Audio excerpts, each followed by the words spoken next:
If you are wondering if we have eSIM on the Motorola Edge 70 Pro, then the answer is partially yes.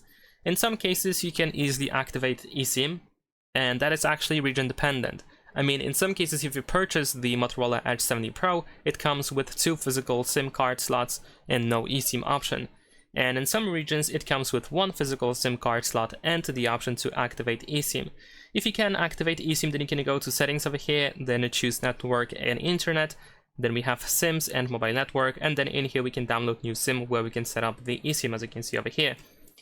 But of course this option is only available in some of the regions or countries. For example, in I believe in most European countries and probably United States, you should be able to set up the eSIM. However, in some of the Southeast Asian countries, like for example in India, it might not be possible to set up eSIM. And that's pretty much it. Leave a like and subscribe.